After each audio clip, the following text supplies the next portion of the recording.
মৌলভীবাজারে বন্যা পরিস্থিতির অবনতি হয়েছে। কমলগঞ্জের নদীরক্ষা বাঁধ ভেঙে গ্রামের পর গ্রাম তলিয়ে গেছে।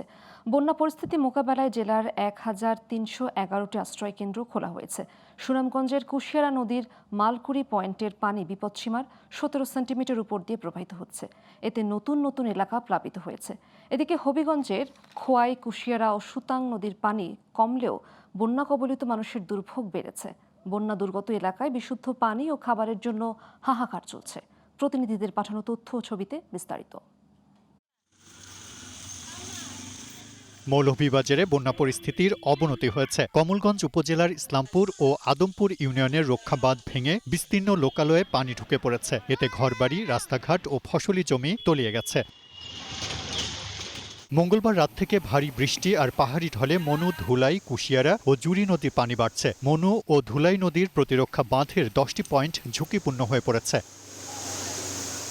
সুনামগঞ্জ শহরের ১৬ ঘর পয়েন্টে সুরমা নদীর পানি বিপদসীমার কাছাকাছি রয়েছে। কুশিয়ারা নদীর মারকুলি পয়েন্টের পানি বিপদসীমার ১৭ সেন্টিমিটার উপর দিয়ে প্রবাহিত হচ্ছে। জেলা প্রশাসন জানায়, বন্যা পরিস্থিতি মোকাবিলায় সুনামগঞ্জে ১,৩১১টি আশ্রয় কেন্দ্র খোলা হয়েছে। উদ্ধার কাজ পরিচালনার জন্য ৪৯২টি নৌযান, ১,০০০-এর বেশি স্বেচ্ছাসেবক সহ ১,০৫৬টি মেডিকেল টিম প্রস্তুত রাখা হয়েছে। এদিকে হবিগঞ্জে খোয়াই, কুশিয়ারা ও সুতাং নদীর পানি কমতে শুরু করেছে। তবে নদীর পানি কমলেও বন্যা কবলিত মানুষের দুর্ভোগ বেড়েছে। হবিগঞ্জ সদরের পৈল ইউনিয়নের শিয়ালদারিয়া, পাঁচবাড়িয়া, হামিদনগর, আউশপাড়া সহ কয়েকটি গ্রাম নতুন করে প্লাবিত হয়েছে। এতে কয়েকশো পরিবার পানিবন্দী হয়ে পড়েছে। বিশুদ্ধ পানি ও খাদ্যের অভাবে বন্যা কবলিত মানুষের দুর্ভোগ বাড়ছে।